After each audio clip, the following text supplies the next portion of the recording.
हग्गई नबी की पुस्तक, उसका पहला अध्याय हम निकालेंगे। हग्गई नबी की पुस्तक, उसका पहला अध्याय और 1 से लेकर 15 तक के पदभागों को पास्टर अनूप आप आगे आके पढ़ सकते हैं, मेरी मदद करेंगे।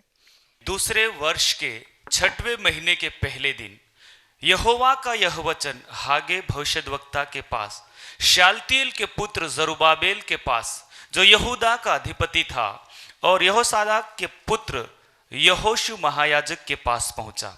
सेनाओं का यहोवा यूं कहता है, ये लोग कहते हैं कि यहोवा का भवन बनाने का समय नहीं आया। फिर यहोवा का यह वचन हागे भविष्यद्वक्ता के द्वारा पहुंचा, क्या तुम्हारे लिए अपने छत वाले घरों में रहने का समय है, जबकि यह भवन उजाड़ पड़ा है?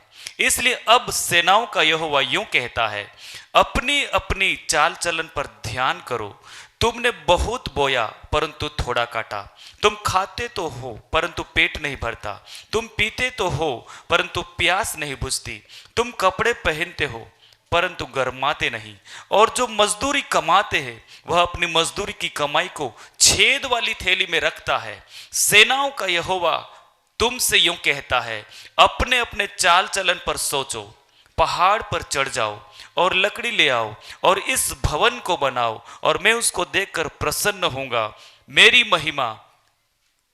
महिमा होगी। यहोवा का यही वचन है। तुमने बहुत उपज की आशा रखी परंतु देखो थोड़ी ही है, और जब तुम उसे घर ले आए तब मैंने उसको उड़ा दिया। सेनाओं के यहोवा की यह वाणी है। ऐसा क्यों हुआ?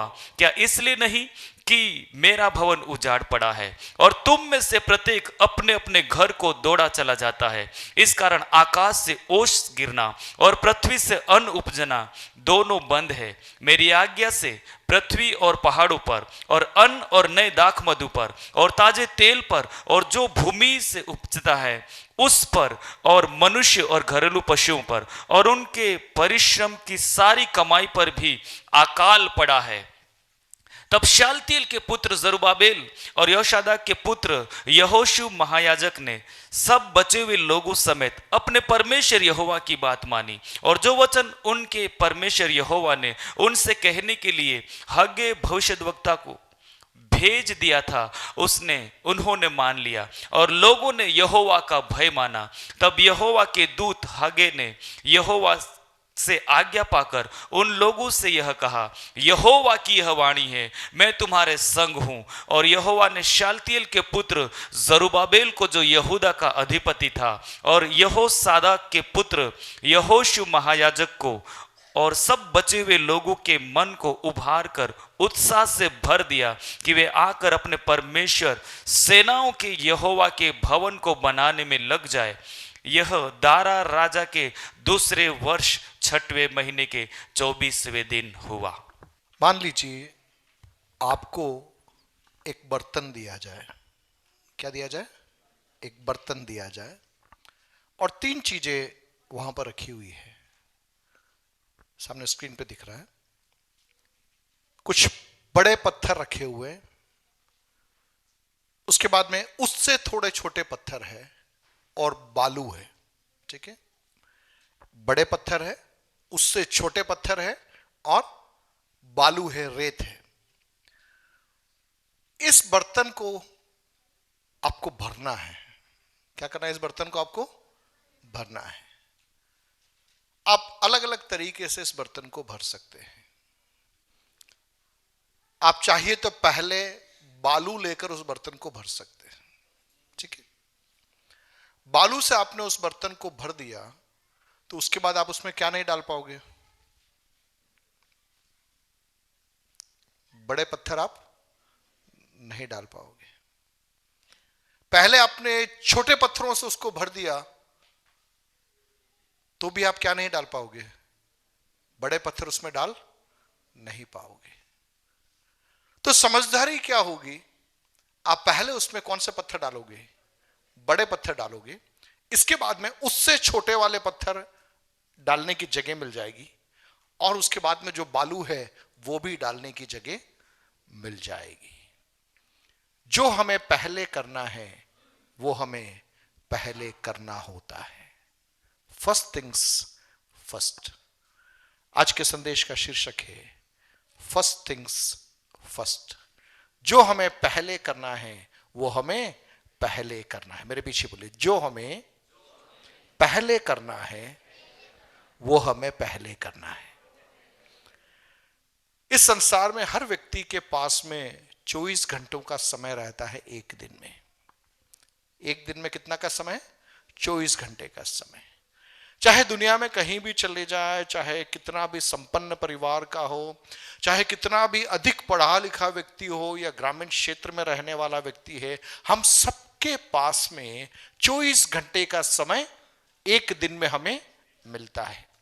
लेकिन आप देखते हैं कुछ लोग उस 24 घंटे के अंदर बहुत सारी चीजों को अंजाम दे पाते, और बहुत सारे लोग, उनको ही नहीं मालूम पड़ रहा कब सुबह हो रही है, कब शाम हो रही है, और दिन क्या हो रहा है, निकल जा रहा है। 2024 के तीसरे महीने के 10वीं तारीख को हम यहां पर खड़े हैं। आप जस्ट अपने आप का मूल्यांकन कीजिए। जनवरी महीने के अंदर 31 दिन थे, फरवरी के अंदर कितने दिन थे? 29 दिन थे, और मार्च के 10 दिन। सो 31 प्लस 29 प्लस 10 कितने हो? 60-70 दिन समझो आप। तो इन 70 दिनों के अंदर, ध्यान से, 70 दिनों के अंदर ऐसी कौन कौन सी चीजें आपने कर दी जिसके कारण एक अलग चीज आपने क्रिएट की इन 70 दिनों के अंदर, जो आप याद रख सकते कि 70 दिनों में यह चीज मैंने यूनिक तरीके से, मैंने अलग से हट कर किया इन 70 दिनों के अंदर। अक्सर यदि हम पीछे मुड़कर देखेंगे तो हमें क्या लगेगा, 70 दिनों में हमने क्या किया मालूम है? रोज सुबह हम उठते, वही जो रूटीन काम है वो सब हम करते है ना। घर की साफ सफाई की, ये किया, वो क्या, खाना बनाया, बर्तन धोया, फिर वापस दोपहर का खाना बनाया, बर्तन धोया, स्कूल गए, कॉलेज गए, ऑफिस गए, वापस आए, होमवर्क किया, क्लास वर्क किया, कंप्लीट किया, सुबह वही, शाम हुई, पहला दिन, दूसरा दिन, तीसरा दिन, 70 दिन क्या हो गए? निकल गए। वही काम जो हम रूटीन में करते हैं, जो दिनचर्या में हम कर रहे हैं, उसी रूटीन को हम क्या कर रहे हैं? हम करते जा रहे हैं। लेकिन पीछे मुड़कर यदि हम सोचे, क्या हमने कोई प्रोडक्टिव काम, कोई महत्वपूर्ण काम जो केवल हम ही कर सकते थे, क्या हमने उसके लिए समय निकाला या नहीं निकाला? आप जो कार्य करते हैं या जो भी काम आपको करना होता है, उस काम को आप एक सूची बना सकते हैं, है ना। उसकी एक सूची बना सकते हैं। इंग्लिश में बोलते हैं टू डू लिस्ट, कि ये काम जो मुझे करने हैं, ठीक है, एक दिन में ये काम मुझे करना है, उसकी एक सूची बना सकते हैं। और उस सूची को बनाने के बाद में आपको उसमें से उन चीजों को पकड़ना है जो केवल आप ही कर सकते हैं, जो केवल आप ही कर सकते हैं। आपके सिवा और कोई दूसरा व्यक्ति वो काम को नहीं कर सकता। आपकी प्राथमिकता कौन से काम होना चाहिए? सबसे पहला वो काम होना चाहिए जो केवल आप ही कर सकते हैं। ठीक है, इस विंडो को यदि आप देखोगे तो वहां पे लिखा है, ऊपर की तरफ लिखा है urgent, not urgent, important, not important. और जो बातें अर्जेंट भी है और इंपॉर्टेंट भी है, वो बातें हमें करना है, नंबर 1। ठीक है, जो बातें अर्जेंट है, जो बातें इंपॉर्टेंट है, वो किसको करना है? वो हमें करना है। जो बातें अर्जेंट नहीं है लेकिन इंपॉर्टेंट है, उनको क्या करना है? हमको सेकंड दर्जे में, कि पहले मुझे अर्जेंट काम निपटाना, इसके बाद मैं क्या करूंगा? मैं दूसरा काम निपटाऊंगा। आप हॉस्पिटल में जाएंगे तो वहां पे डॉक्टर क्या करता है? जो क्रिटिकल केस होता है उसको क्या करेगा? वो पहले डील करेगा। जहां पे लग रहा है कि इसको इलाज नहीं दिया तो ये आदमी मर जाएगा, तो पहले क्या करेगा? वो उसको इलाज करेगा। दूसरे व्यक्ति को भले ही 2 घंटे के बाद में या 4 घंटे के बाद में डील करेगा, क्योंकि उसको मालूम है कि अर्जेंट कौन सा है, ये केस है। ठीक है, उसको शेड्यूल करना। तीसरा, ऐसी कुछ चीजें जो आपको लग रहा है कि अर्जेंट है लेकिन इतना इंपॉर्टेंट नहीं है, अर्थात आप नहीं करो, कोई और करो तो भी चल जाएगा, तो आपको क्या करना है? उन चीजों को किसी और के हाथ में सौंप देना, उसको हम बोलते हैं डेलीगेट। और चौथा, ऐसी बहुत सारी चीजें हैं जो ना तो अर्जेंट है ना इंपॉर्टेंट है, लेकिन मैं आपको एक बात बताऊं, राज्य की बात, हम लोग हमारा पूरा समय या अधिकांश समय कौन सी चीजों में निकाल रहे मालूम है? जो ना तो अर्जेंट है और ना इंपॉर्टेंट है। समझ में आ रहा है? बोलो, ये मेरी कहानी है। अपन अपनी बात कर रहे हैं, किसी और की बात थोड़ी कर रहे हैं, है ना? एक नॉर्मल एनालिसिस करो कि अधिकांश समय हमारा हम कौन सी बातों में इन्वॉल्व है जो ना तो अर्जेंट है और ना इंपॉर्टेंट है। हमारा डिस्कशन, हमारा टेंशन, हमारा कंफ्यूजन, हमारा डिबेट, हमारा डायलॉग किस चीजों में है? इन अनावश्यक चीजों के अंदर है। लेकिन आज की सुबह परमेश्वर का आत्मा चाह रहा है कि हमें अपने आप को थोड़ा क्या करना है, रीसेट करने की जरूरत है। हमें अपने आप को वापस आत्मावलोकन करने की जरूरत है, अंदर झांकने की जरूरत है कि कहीं ऐसा तो नहीं है कि हमारे जीवन रूपी इस बर्तन के अंदर हमने क्या भर दिया? बालू भर दिया। आपने क्या भर दिया? बालू भर दिया। और क्या कह रहे हो साहब, टाइम ही नहीं है। क्या नहीं है? टाइम ही नहीं है। ऐसा नहीं है प्रियो। अगर परमेश्वर ने मुझे और आपको इस संसार में रखा है तो मैं समझता हूं कि परमेश्वर ने कुछ खास लक्ष्य, कुछ खास उद्देश्य जो केवल मैं और आप ही कर सकते हैं, उन उद्देश्यों के लिए परमेश्वर ने हमें क्या कर रखा है? हमें प्लेस किया है। हमारे हाथ की जो लकीरें होती है ना, वो क्या होती है? यूनिक होती, अद्वितीय होती, अद्वितीय होती। उसका अर्थ कि आपके जो अंगूठा है, उस अंगूठे के समान क्या नहीं होता है? दूसरे व्यक्ति का अंगूठा नहीं होता। तो जितने लोग यहां बैठे, हम सबका अंगूठा क्या है? यूनिक है, अद्वितीय है, अलग है। हमारी आंख के अंदर का जो रेटिना होता है, वो भी क्या है? अपने आप में यूनिक है, अलग है। हम जितने लोग यहां बैठे हैं, आप एक दूसरे की शक्ल से पहचान जाते हैं, नहीं पहचान जाते? अनूप बोलते क्या शक्ल सामने आएगी? विजय बोलते क्या फेस सामने आएगा? शंकर भाई बोलते क्या फेस सामने आएगा? हरीश भाई बोलते क्या फेस सामने आएगा? आएगा कि नहीं आएगा? क्यों? क्योंकि हर व्यक्ति अपने आप में क्या है? यूनिक है, अपने आप में अद्वितीय है, अद्वितीय है। अब मान लीजिए दो लोग आपको मिल जाए जिनकी शक्लें एक जैसी हो, पर उनका अंगूठा क्या होगा? अंगूठा तो अलग ही होगा, अलग ही होगा। हालेलुया। यदि ऐसा है तो जिस परमेश्वर ने मुझे और आपको सृजा है, परमेश्वर भी तो कुछ खास उद्देश्य मेरे और आपके जीवन में पूरा होते हुए देखना चाहता है। हालेलुया। या केवल रोज सुबह उठ रहे हैं, रोटी खा रहे, कपड़े पहन रहे, इधर जा रहे उधर जा रहे, शाम को सो रहे, बस वही एक दिनचर्या में जीवन बिताने के लिए? वो तो हमें करना है, लेकिन उसी समय हमें इन दिनों में प्रभु से पाना है कि परमेश्वर मेरे जीवन में आप उस खास योजना को जो आपने देखा है, आप करवाना चाहते हैं, मुझे क्या करना है? उस कार्य को पूरा करना है, पूरा करना है। अब्राहम को प्रभु ने कहा कि तेरे बेटे इसहाक को क्या करना है? तुझे बलि चढ़ाना है। ठीक है, वो प्रभु ने चाहा था, प्रभु ने चाहा था कि अब्राहम क्या करना? अपने इकलौते बेटे इसहाक को बलि चढ़ाना है। अब्राहम अपने आप को कई चीजों में व्यस्त कर सकता है। उसी इसहाक के रख रखाव में व्यस्त कर सकता है, उसी इसहाक के बढ़ाने में अपने आप को बिजी कर सकता है, उसी इसहाक के लिए कई चीजों के जुगाड़ में अपने आप को क्या कर सकता है? वो अपने आप को व्यस्त कर सकता है। कहीं कोई गलत उसमें नहीं है। लेकिन जब स्वर्ग देखेगा, स्वर्ग एक ही बात देखागा, अब्राहम मैंने तुझसे क्या चाहा, क्या तूने वो किया? आप समझ रहे मेरी बात को?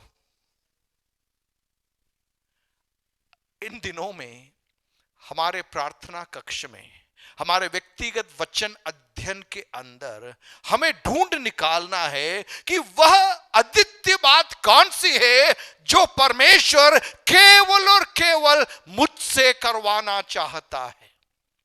हालेलुया। और यदि मैं और आप उन बातों के लिए हमारा समय, हमारा धन, हमारी ताकत को हम इस्तेमाल में लेंगे तो हमारे जीवन के द्वारा परमेश्वर को महिमा मिलेगी। Hallelujah, hallelujah. यदि मेरे और आपके जीवन के द्वारा परमेश्वर को महिमा मिलना है तो हमें उन बातों में अपने आप को संलग्न करना पड़ेगा जिन बातों के लिए हमें अलग से सृजा गया है। हग्गई की पुस्तक के अंदर यदि हम देखें तो वहां पर एक ऐसे लोगों का समूह है जो बड़े उत्साह के साथ में निकले थे, जिनकी शुरुआत बड़ी जोरदार थी। उनका लक्ष्य बिल्कुल स्पष्ट था, किस कार्य के लिए वे निकले, वे कहां जा रहे हैं, क्यों जा रहे हैं, ये सारी बातें स्पष्ट थी। बड़ी स्पष्टता के साथ में निकले थे, खाली आदमी नहीं निकले थे। उनके पास में राजा का चिट्ठी था, राजा का खजाने का बैकिंग था, सुरक्षा थी, ये सब कुछ उनके पास में था। और सारी चीजों को लेकर निकला हुआ एक समूह।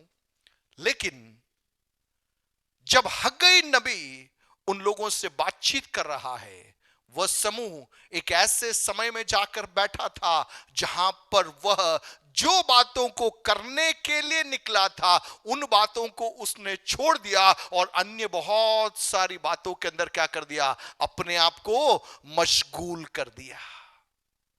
हालेलुया। आज कलीसिया के साथ में भी कुछ ऐसा ही हुआ है।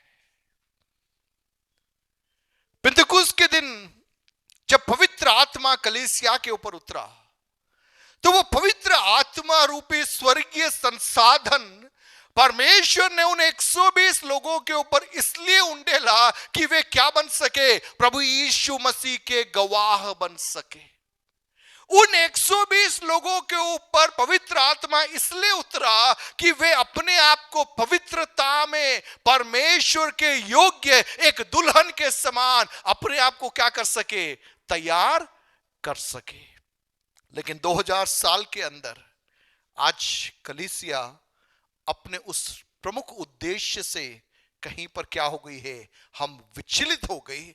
हम इस बात को भूल गए कि जो पवित्र आत्मा भेजा गया था ताकि हम पवित्र हो जाए, ताकि हम झुर्री रहित हो जाए, हम दाग रहित हो जाए, हम उसी पवित्र आत्मा के द्वारा इस संसार के अंदर कैसे आराम से जीवन बिता सकते हैं, हम उसकी शिक्षाओं को सिखाते हुए हमने क्या कर दिया, उसके मेन पर्पस से ही हम वंचित होकर चले गए। आप समझ रहे मेरी बात को? प्रभु ने इसहाक को वेदी के ऊपर देखना चाहा था, लेकिन आज के अब्राहमों ने क्या कर दिया, इसहाक को वेदी पे चढ़ाने की जगह हम इसहाक को खिला पिलाकर हम उसको ताजा कर रहे हैं और हम कह रहे कि ये हमारा भविष्य है, ये हमारा वायदा है, ये हमारा प्रॉमिस है, प्रभु ने कहा है, इसलिए हम ये सब चीजें कर रहे हैं। लेकिन प्रियो, मैं आज की सुबह कहना चाहूंगा, परमेश्वर की कार्य योजनाएं हमेशा एक जैसी रहती है। हालेलुया। उसमें कोई फर्क नहीं है, उसमें कोई फर्क नहीं है। यदि अब्राहम से परमेश्वर ने चाहा तेरे इकलौते पुत्र इसहाक को तो मेरे लिए सौंपने के लिए तैयार हो जाए, तो 2024 में पवित्र आत्मा मुझसे और आपसे भी चाहता है, हमारे जो स्वप्न है, हमारे जो महत्वाकांक्षाएं हैं, हमारे जो ड्रीम्स है, उन बातों को परमेश्वर कह रहा है मेरी वेदी पे चढ़ाने के लिए तू तैयार हो जा। वहां पर मैं अपनी महिमा को क्या करूंगा, प्रकट करूंगा। हालेलुया। परमेश्वर की महिमा कहां पर प्रकट होती है? परमेश्वर की महिमा उस वेदी पर प्रकट होती है जहां पर हमारी महत्वाकांक्षाओं को, हमारे स्वप्न को हम अर्पित करने के लिए तैयार हो जाते हैं।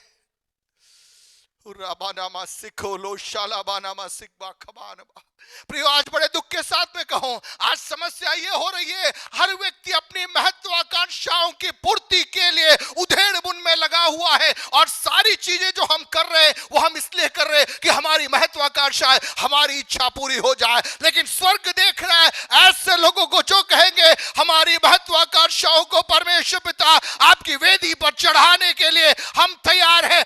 ऐसे लोगों को परमेश्वर कहेगा इस पर मैं अपनी महिमा को उंडेलूंगा। हालेलुया।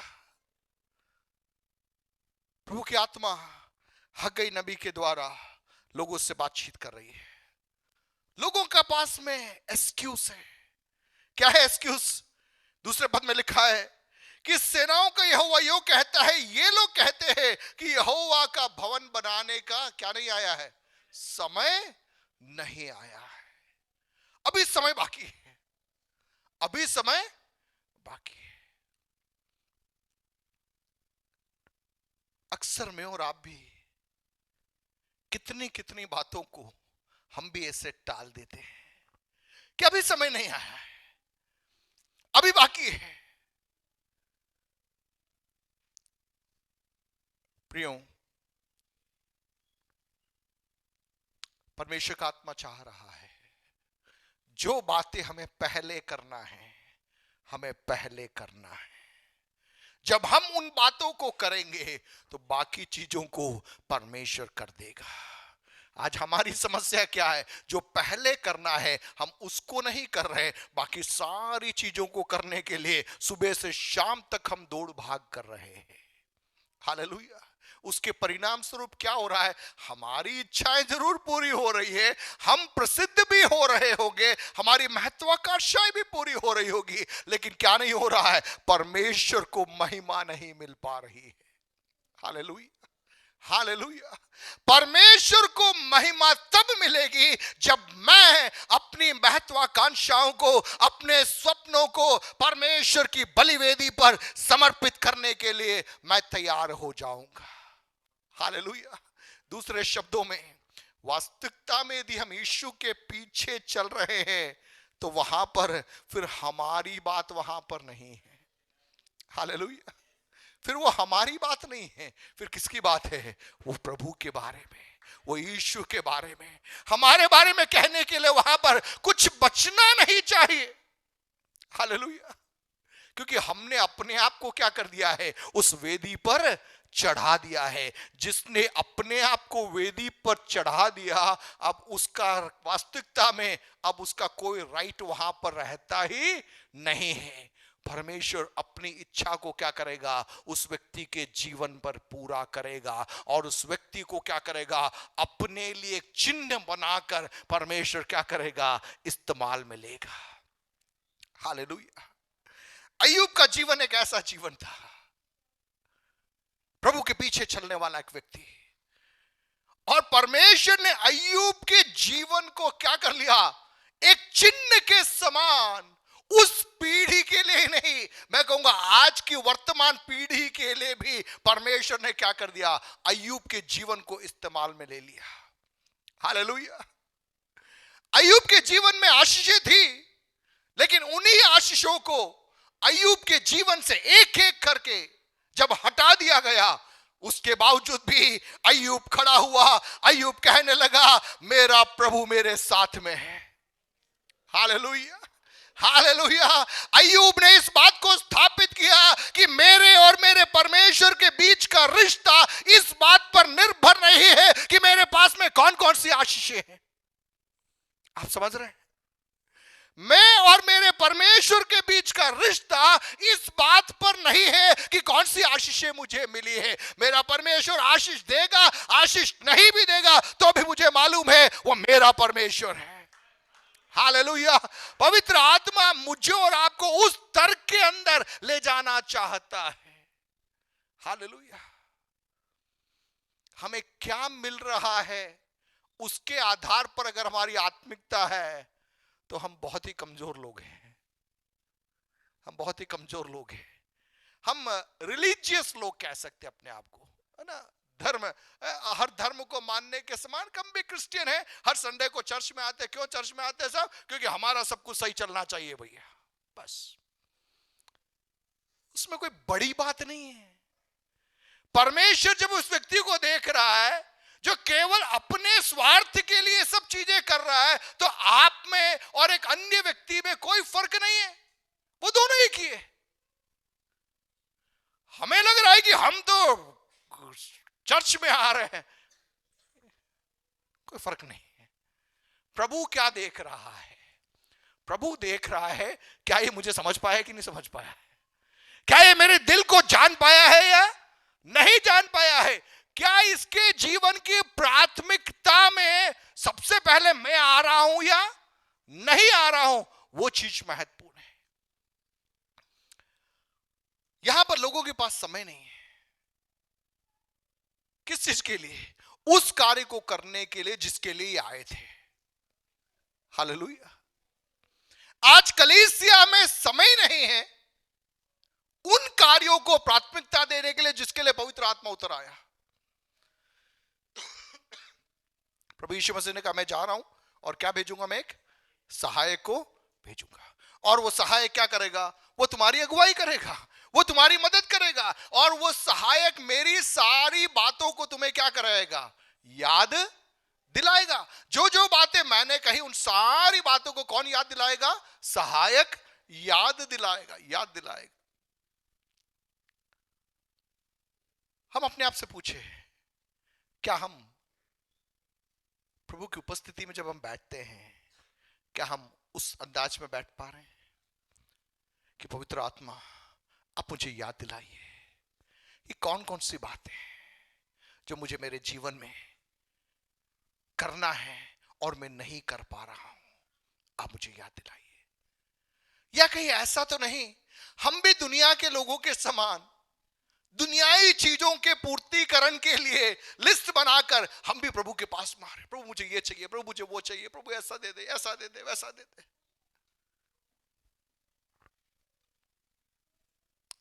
हमें अपने आप को सौंपना है। यहां पर लोग बहाने बना रहे हैं, लेकिन आप देखिए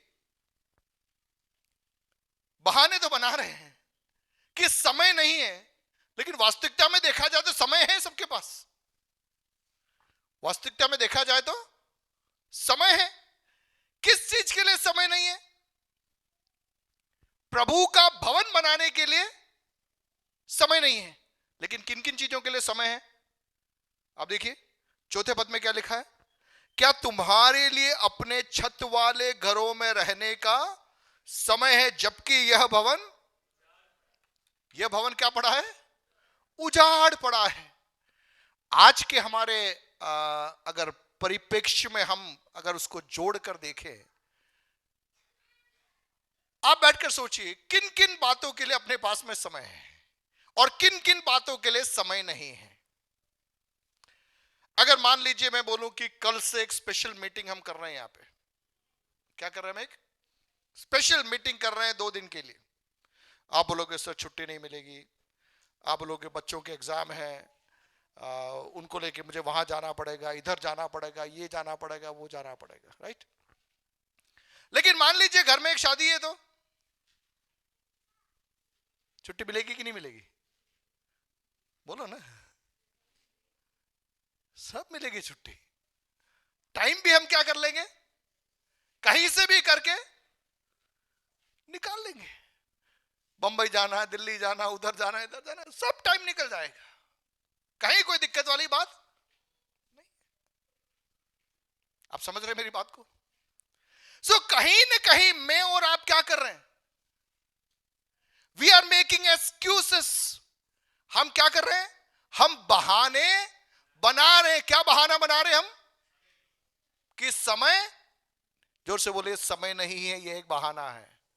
मैं अपने आप को भी याद दिला रहा हूं, समय नहीं है वो कहना क्या है? एक, इससे बड़ा बहाना और कुछ हो ही नहीं सकता जो कभी कहना कि क्या नहीं मिल रहा आपको? समय नहीं मिल रहा। सब मीटिंग में क्यों नहीं आए? और उससे टाइम ही नहीं मिल रहा है। तो हमारा समय जा कहां रहा है? हमने किससे भर दिया अपने आप को? बालू से भर दिया। हमने किससे भर दिया? बालू से भर दिया, रेत से भर दिया। अब आप उसमें पत्थर डाल नहीं सकते हो। आप समझ रहे हैं? एक वो उदाहरण शायद आपने सुना होगा। एक बार एक आदमी नीचे से जा रहा है और ऊपर से वो सिक्का डालता है।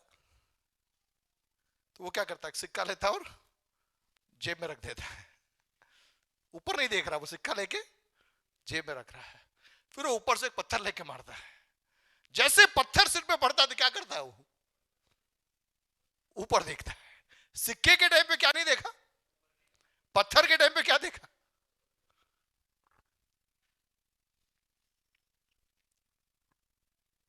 परमेश्वर क्या चाह रहा है? हमारे ध्यान को चाह रहा है। परमेश्वर चाह रहा है कि जो बातें तुमको ही करना है, उन बातों में तुमको क्या करना है? अपने आप को संलग्न करना है। You need to get involved. हमें उन बातों में अपने आप को क्या करना है? शरीक करना, शरीक करना है। सो पहली चीज, लेट्स स्टॉप मेकिंग एक्सक्यूजेस। हम क्या बनाना बंद करें? बहाना बनाना बंद करें। बहाना बनाना बंद करें। दूसरा, लेट्स स्टॉप बीइंग सेल्फिश। हम स्वार्थी होना बंद करें। स्वार्थी होना बंद करें। यहां पर इन लोगों के साथ की समस्या क्या थी? प्रभु का भवन बनाने के लिए समय, लेकिन मालूम है कि हर एक व्यक्ति कहां दौड़ा जा रहा है? अपना अपना भवन बनाने में दौड़ा जा रहा है। उसके लिए टाइम है, लेकिन किसके लिए टाइम नहीं है? प्रभु के भवन के लिए समय नहीं है। प्रियो, कहने का तात्पर्य मेरा यह है कि परमेश्वर का आत्मा जिस बड़े उद्देश्य के अंदर मुझे और आपको स्थापित करना चाहता है, अक्सर हमें उनके लिए समय नहीं रहता और हम कहां उलझ जाते? बाकी छोटी छोटी चीजों में उलझ जाते हैं। मैं ये नहीं कह रहा कि वो महत्वपूर्ण नहीं है। आपको मालूम है मार्था और मरियम के बारे में? कौन आया था उनके घर में? यीशु अकेला आया था या चेले भी आए थे? साथ में पूरी पलटन आई थी। तो भोजन तो चाहिए ना। कौन खाना बनाने लगा? क्या कौन गया खाना बनाने? मार्था गई या मरियम गई? मरियम गई? सच में? या मार्था गई? मार्था गई। अच्छा, मरियम कहां थी? यीशु के, मान लीजिए आपके घर में कोई मेहमान आया। मेहमान कहां आया? आपके घर आया। तो आपको चिंता होगी कि नहीं होगी? खाना बना के खाना देना पड़ेगा, चाय भी। अब आप चाय पिलाने की जगह में बैठ के बातें ही करते रहो तो आप क्या बोलोगे? वहां तो किसने बोला था? मार्था ने बोला या मरियम ने बोला? मार्था ने बोला। क्या बोला? ये मेरी मदद। आज के जमाने में हम बोलते, अरे मरियम, तू यहां बैठने की जगह में अंदर जा और क्या बना के लेके आ, मेरे लिए चाय लेकर आ।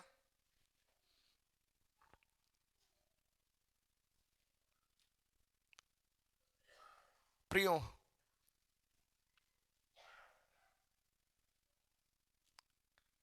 परमेश्वर क्या चाह रहा है मुझसे और आपसे? इसका मतलब यह नहीं कि हमें नॉर्मल काम नहीं करने हैं, लेकिन हमें हमारी प्राथमिकताओं को समझने की जरूरत है। परमेश्वर जब अवसरों को मेरे और आपके जीवन के अंदर देता है, उन समयों में हमें प्राथमिकताओं को समझने की जरूरत है कि हमारा समय, हमारे एनर्जी, हम किन बातों में हम बिता रहे हैं। हालेलुया।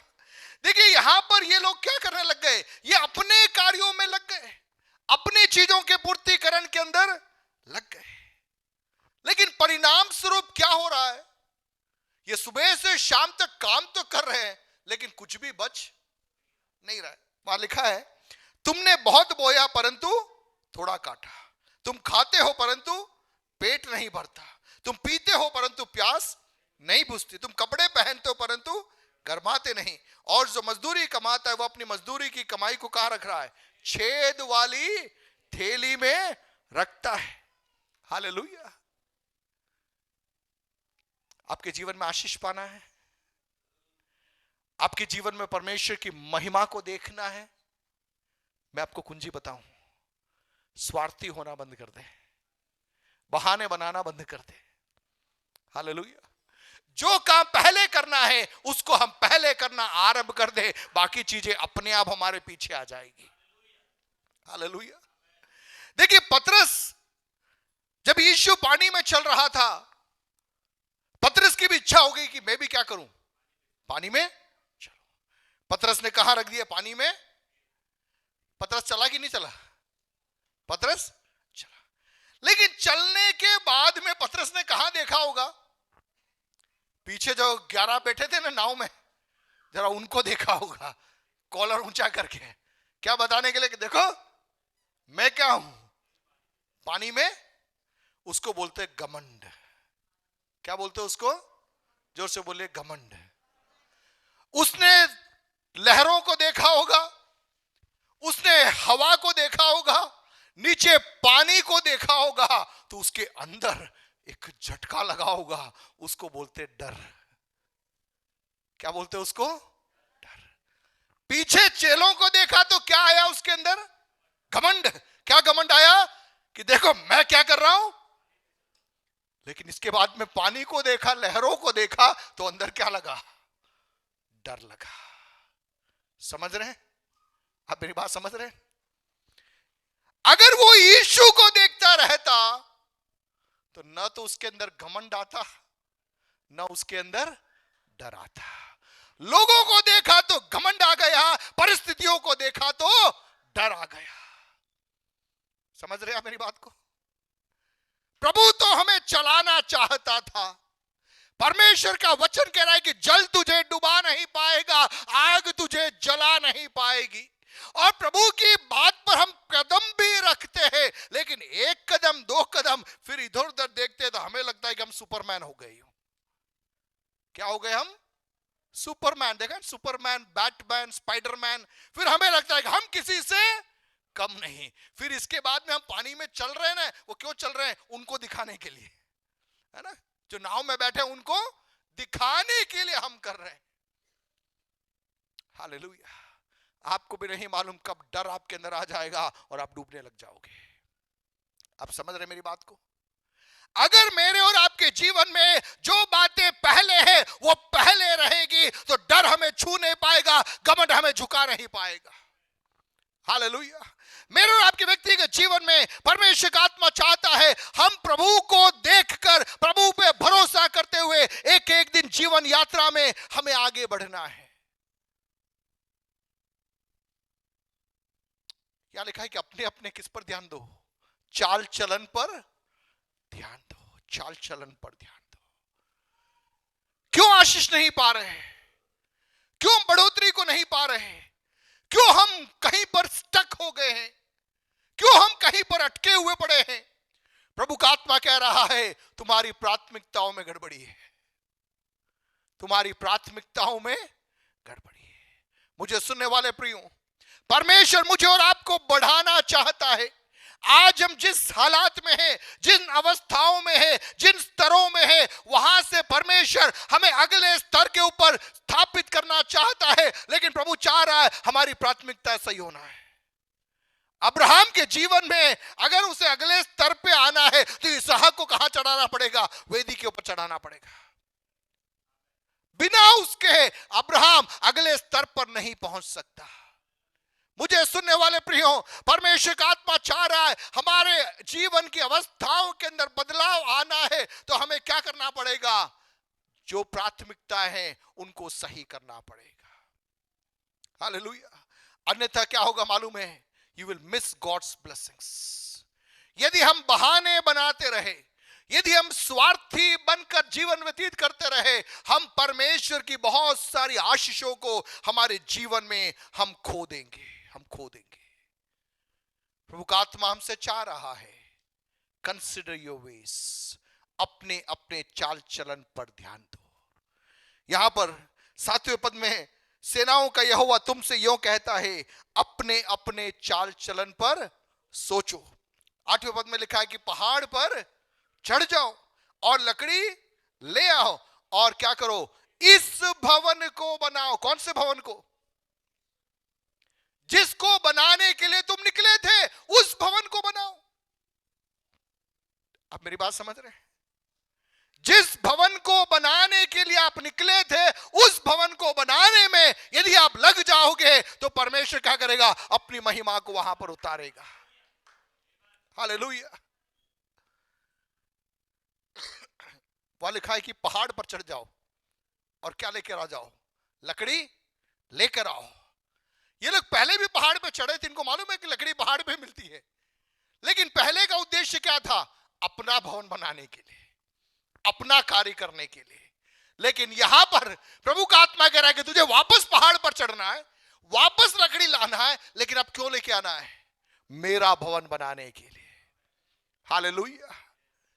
आत्मा में मैं कहना चाहूंगा, हमारे स्वार्थी आवश्यकताओं की पूर्ति के लिए हमने शायद उपवास भी किया होगा, प्रार्थना भी की होगी, हमने मन्नतें भी मांगी होगी, सब कुछ किया होगा, लेकिन 2024 में परमेश्वर का आत्मा चाह रहा है, ढूंढ रहा है, ऐसा कौन है जो कहेगा प्रभु मेरे देश में एक जागृति को मुझे देखना है, पवित्र आत्मा का कार्य भारत में मुझे देखना है, उसके लिए उपवास करने के लिए मैं तैयार हूं, उसके लिए प्रार्थना करने के लिए मैं तैयार हूं, उसके लिए ठहरे रहने के लिए मैं तैयार हूं। पहाड़ पे चढ़ना आसान नहीं है, पहाड़ पे चढ़ना आसान नहीं है, लेकिन आसान कब होता है मालूम है? जब आपको मालूम है कि उसके बाद में आपको कुछ फायदा होगा तो आप पहाड़ पे चढ़ जाओगे।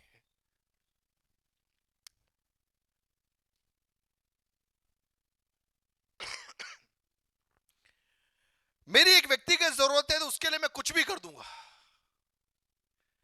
लेकिन अगर एक सार्वजनिक जरूरत हो तो मैं उतना पेन नहीं लूंगा, उतना दर्द नहीं लूंगा। मेरे घर के लिए मुझे एक सड़क चाहिए तो मैं उसके लिए कितने भी अफसरों के चक्कर काटने को मैं क्या हो जाऊंगा? मैं तैयार हो जाऊंगा। लेकिन बात एक सार्वजनिक सड़क की है, तो मैं क्यों जाऊं? पड़ोसी जाने दो, उसको जाने दो। आप समझ रहे हैं? परमेश्वर का आत्मा चाह रहा है इन दिनों में हमें पहाड़ पर चढ़ने को तैयार होना है, लकड़ी लाने को भी तैयार होना है, लेकिन किस उद्देश्य के साथ में? प्रभु तेरे भवन को मुझे बनाना है। हालेलुया। संक्षिप्त सार केवल इतना है, हमारी प्रार्थना, हमारा वचन, हमारा उपवास, उसका लक्ष्य प्रभु केवल मेरी आशीष नहीं, केवल मेरे परिवार की आशीष नहीं, लेकिन उससे बढ़कर इस देश की आशीषों के लिए, इस देश में परमेश्वर का कार्य प्रकट होने के लिए यदि कलीसिया प्रार्थना में तैयार हो जाएगी, परमेश्वर अपनी महिमा को क्या करेगा? वहां पर प्रकट करेगा, प्रकट करेगा। परिणाम स्वरूप क्या होगा मालूम है? 3 बातें वहां पर होगी। पहली चीज, हम सही बातों में सक्रिय हो जाएंगे। We will get active in the right things. सही बातों में आप बिजी हो जाएंगे। आप उस बर्तन के अंदर रेत भरने में नहीं, लेकिन आप उस बर्तन के अंदर उन बड़े पत्थरों को पहले डालोगे, क्योंकि आप इस बात को समझ जाओगे, अगर पहले मैंने रेत से भर दिया तो पत्थर डालने का समय नहीं मिलेगा। हालेलुया। सबसे पहले प्रभु की इच्छा के लिए यदि हम अपने आप को सौंप कर प्रार्थना में लगेंगे, हमारी इच्छाओं को परमेश्वर उसके बाद में एक एक करके पूरा कर देगा। देखिए, प्रभु के कार्य करने का तरीका बहुत ही अलग होता है प्रियो। जब हम प्रभु के कार्यों के लिए आपके स्वप्नों को, आपकी महत्वाकांक्षाओं को आप लात मारने के लिए तैयार हो जाएंगे, परमेश्वर आपके द्वारा अपने कार्यों को भी पूरा कराएगा और उसी समय उन स्वप्नों को भी परमेश्वर क्या करेगा? पूरा करेगा। अब्राहम को मालूम था कि एक ही बेटा है, इसहाक है, प्रभु का वायदा है, लेकिन जब प्रभु ने अब्राहम से कहा, अब्राहम उस बेटे को तो वेदी पर चढ़ाने के लिए तैयार हो जा, और जब अब्राहम तैयार हो गया, हम वहां क्या देख रहे हैं? परमेश्वर कह रहा है, अब्राहम इस बेटे के ऊपर तुम क्या मत कर, हाथ मत बढ़ा। कब बोला? जब वो तैयार हुआ, जब उसने वेदी पर चढ़ाया। आज हमारी समस्या क्या है? हम वेदी पे चढ़ाने के लिए तैयार नहीं है और हम बैठकर उपवास करें, प्रभु तू बोल दे कि बेटे पे हाथ मत लगाना। लेकिन प्रभु कहेगा, तू चढ़ाएगा, तू चढ़ाएगा तो मैं बोलूंगा। हालेलुया। आप समझ रहे हैं? इन दिनों में हमें व्यस्त होना है, लेकिन कौन सी चीजों में? उन बातों में जहां पर परमेश्वर हमें व्यस्त देखना चाहता है। Hallelujah, hallelujah. हमें उन बातों में व्यस्त होना है जहां पर परमेश्वर हमें व्यस्त देखना चाहता है, और जब हम उसमें व्यस्त हो जाएंगे, परमेश्वर वहां पर अपनी महिमा को क्या करेगा? प्रकट करेगा, प्रकट करेगा। इतना ही नहीं, वहां पर हम परमेश्वर की आशीषों को प्रकट होते हुए देखेंगे। सुलेमान के समय में जो भवन बना था वो आकार में बहुत बड़ा था, बड़ा भव्य था। लेकिन यहां पर हग्गई के समयों में जो भवन बना वो आकार में छोटा था, वो आकार में छोटा था। सुलेमान के समय में भवन बड़ा भव्य भवन था, लेकिन हग्गई के समय में जो भवन बना था वो एक लिमिटेड रिसोर्सेस के द्वारा बना हुआ भवन था। लेकिन परमेश्वर का वायदा वहां था कि इसकी महिमा पहले वाले की महिमा से क्या होगा? बढ़कर होगा। हालेलुया। पहले वाली के अंदर सुलेमान की भव्यता आपको दिखाई दे रही थी, लेकिन यहां पर इस महल के अंदर उतनी बड़ी कारीगरी नहीं है। वहां पर बड़े बड़े आर्टिस्ट नहीं है, बड़ी बड़ी चित्रकारी नहीं है, डिटेल नहीं दिया गया है। लेकिन सुलेमान के टाइम पे जो भवन बनाया गया उसके अंदर बहुत सारी चीजें लगी थी। हालेलुया। लेकिन प्रभु का वायदा है कि इसमें क्या होगा? मेरी महिमा उतरेगी। आने वाली महिमा पिछली महिमा से क्या होगी? बढ़कर होगी, बढ़कर होगी। एक भेद की बात बताकर मैं यहां पर समाप्त करूंगा। हम अक्सर प्रार्थना करते, प्रभु पहली सदी के समान आत्मा को कहां हम पर उंडेल। पहले सदी के अंदर जब 120 लोग प्रार्थना कक्ष में बैठे थे, उनको नहीं मालूम था पवित्र आत्मा कैसे उतरेगा। उनको नहीं मालूम था, उनको नहीं मालूम था। उनको केवल इतना मालूम था कि इंतजार करना है, एक सहायक आएगा। उनको नहीं मालूम था पवित्र आत्मा आग के समान वहां पर उतरा, जलती हुई जीवों के समान उनके ऊपर क्या हुआ? प्रकट हुआ, प्रकट हुआ। कब की बात है ये? कब की बात है ये? पहली शताब्दी में, पहली शताब्दी में। आप में से कितने लोगों के घरों में ब्लैक एंड व्हाइट टीवी है? अभी ब्लैक एंड व्हाइट टीवी है घरों में किसी के? आप में से किसी ने देखा है black and white TV? Black and white TV, श्वेत श्याम television. Black and white TV भी नहीं देखा यार, गजब हो गया। कलर टीवी कितने लोगों ने देखा? रंगीन टीवी। ये जो रंगीन टीवी आने से पहले कौन सा टीवी था? ब्लैक एंड व्हाइट टीवी था। उसके अंदर काला और सफेद दो कलर में दिखाई देता था सब कुछ। अभी आपके घरों में रंगीन टीवी है, तो आप में से कोई प्रार्थना करता है कि प्रभु पहले के समान ब्लैक एंड व्हाइट टीवी दे दे मुझे? बोलता है कि नहीं बोलता है? क्यों नहीं बोल रहे हो? अभी क्या आ गई? अभी आपको मैं बताऊं कि अभी लेटेस्ट जो चीज आ रही है ना, वो एलईडी का भी बाप आ रहा है। उसमें क्या है कि आपको ऐसे चश्मे पहनने को मिलेंगे, आप उस चश्मे को पहनोगे और पहनने के बाद में आप सोचोगे, बाइबल में से पढ़ोगे कि यीशु मसीह गलील नामक झील में चला, तो आपको स्क्रीन में चारों तरफ गलील की झील दिखाई देगी और उसकी आवाज आपके कानों में गूंजना चालू हो जाएगी और आपको लगेगा कि यार मैं अभी डूब जाऊंगा। आप पढ़ोगे कि पतरस पानी में चला, आप वो चश्मे पहन के खड़े रहोगे तो आपको लगेगा कि आप भी पानी में चल रहे हो। बिल्कुल, ये टेक्नोलॉजी आ गई है, जल्दी अपने पास में पहुंच जाएगी। ये जल्दी अपने पास में ऑलरेडी अभी ऐसा बाइबल आ चुका है जो चश्मे के मॉडल में है, और इसको आप पहनोगे और ये सारी चीजें लाइव 360 डिग्री के अंदर, मतलब आप इधर घूमोगे, इधर घूमोगे, इधर घूमोगे, तो आपको लगेगा कि यहां पर ये व्यक्ति है, ये व्यक्ति, पूरा पूरा 360 आपको क्या होगा? दिखाई देगा। आप समझ रहे मेरी बात को? मैं क्या बताना चाह रहा हूं? कुछ शिफ्ट पवित्र आत्मा करेगा। सुलेमान का महल बहुत बड़ा था, नेचुरल में, प्राकृतिक में बहुत बड़ा था। हग्गई के जमाने में जो भवन बना वो उससे छोटा था, प्राकृतिक में उससे भी कमजोर लग रहा था, लेकिन महिमा बड़ी थी। हालेलुया। 2000 साल पहले जब उस अटारी के अंदर, एक छोटे से कमरे के अंदर जब 120 लोग बैठे हुए थे और दूसरी ओर पूरी दुनिया से लोग कहां पर आए थे, वहां पर जो भवन बना हुआ था उस भवन में भीड़ थी, लेकिन उस ऊपरी अटारी में केवल 120 लोग थे। और जब परमेश्वर की महिमा उतरी उस बड़े भवन में नहीं, उन 120 के ऊपर उतरी। आप समझ रहे हैं? आप समझ रहे हैं? महिमा आने वाली पिछली महिमा से क्या होगी? बड़ी होगी। हम कहां पर गड़बड़ में हो गए? हमें लगा कि साइज बड़ा होना चाहिए। हम तो भी सुलेमान के महल से भी बड़ा महल बनाने के चक्कर में लगे, लेकिन प्रभु कह रहा है कि नेचुरल में चीजें छोटी हो जाएगी, लेकिन सुपर नेचुरल में, अलौकिक में चीजें बढ़ने जा रही है। हालेलुया। जब कंप्यूटर नया नया बना था ना, वो कंप्यूटर की साइज एक पूरे बिल्डिंग के जितना बड़ा कंप्यूटर का हुआ करता था जब शुरू में बना था। आज की तारीख में वो कंप्यूटर छोटा होते होते होते क्या हो गया है? बिल्कुल एक छोटे कैप्सूल के मॉडल के अंदर आ गया है। उसकी साइज क्या हो गई है? छोटी हो गई है, लेकिन उसकी ताकत क्या हो गई है? पहले से कई गुना बड़ी हो गई है। आप समझ रहे हैं? आप समझ रहे हैं?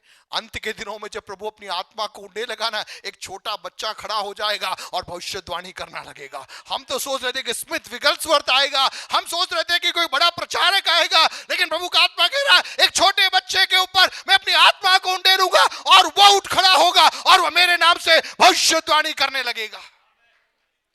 हालेलुया। इमारतों से बढ़कर, संसाधनों से बढ़कर अंत की जागृति में परमेश्वर मुझे और आपको इस्तेमाल मिलेगा। हालेलुया। देखिए तो महत्वपूर्ण क्या है? अंत की जागृति में सबसे महत्वपूर्ण मैं और आप हैं। हालेलुया। समझ रहे मेरी बात को? सुलेमान के समय में बड़ा भवन बनाया गया, उसके बाद में हग्गई के समय में भवन बनाया गया, प्रभु यीशु मसीह के जन्म के समय हेरोद राजा के नेतृत्व में भी उस भवन का रिनोवेशन कार्य चल रहा था। उसके बाद में वो भवन गिरा दिया गया। 120 लोगों के ऊपर जब पवित्र आत्मा उतरा, ध्यान से सुनना, 120 लोगों के ऊपर जब पवित्र आत्मा उतरा तो भवन का कंसेप्ट चेंज हो गया। भवन का कंसेप्ट चेंज हो गया। आज हमें पहाड़ पर चढ़कर लकड़ियां लाने की जरूरत नहीं है इस भवन को बनाने के लिए, लेकिन जो पवित्र आत्मा उतर आया है उस पवित्र आत्मा की सहायता से परमेश्वर के वचन के द्वारा हमें इस शरीर रूपी भवन को हमें बनाने की जरूरत है। हालेलुया। लेकिन शैतान कहां पर बहला देता मालूम है? हम इस शरीर रूपी भवन से बढ़कर दिखने वाले भवन के चक्कर में हम उलझ जाते हैं। आप समझ रहे हैं? जहां पर हमारा फोकस शिफ्ट हो गया, हमें अपने आप को बनाने की जगह हम किसको बनाने में लग गए? हम चार दीवारी को बनाने के चक्कर में लग गए। आपकी प्राथमिकताएं गलत हो गई, आपका मकसद गलत हो गया, आपका इरादा गलत हो गया, गलत चीजों के पीछे हम दौड़ने लग गए। हमें करना क्या था? इस शरीर रूपी भवन को बनाने के लिए हमें अधिक समय व्यतीत करना था। हालेलुया। परमेश्वर की महिमा कहां प्रकट होना है? इसमें प्रकट होना है, इसमें प्रकट होना है। कैसे होगा? जब हमारी प्राथमिकता सही हो जाएगी। जो बात हमें पहले करना है, उन बातों को पहले करने के लिए यदि मैं और आप तैयार हो जाएंगे, परमेश्वर क्या करेगा? अपनी महिमा को वहां पर उंडेलेगा। दुनिया क्या कर रही है वो करने के लिए नहीं प्रियो, अड़ोसी पड़ोसी क्या कर रहे हैं वो करने के लिए भी नहीं, पिछली पीढ़ी ने क्या किया वो भी करने के लिए नहीं, लेकिन 2024 में पवित्र आत्मा मुझसे और आपसे क्या चाह रहा है, उन बातों को करने के लिए यदि मैं और आप तैयार हो जाएंगे, परमेश्वर अपनी महिमा को हमारे जीवन में उंडेलेगा और हमारे द्वारा अपना कार्य को परमेश्वर प्रकट करेगा। उसके लिए हमें अपने आप को सौंपने की जरूरत है। क्या हम अपनी आंखों को बंद करें? हम प्रार्थना करेंगे। Jesus, hallelujah.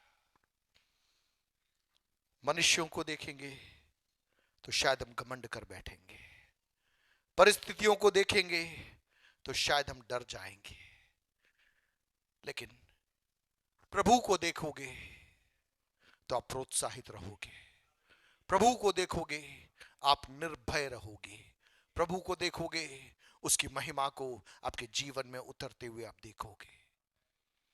Hallelujah, Jesus. आइए हम अपने आप को सौंपे। धन्यवाद परमेश्वर पिता, धन्यवाद परमेश्वर।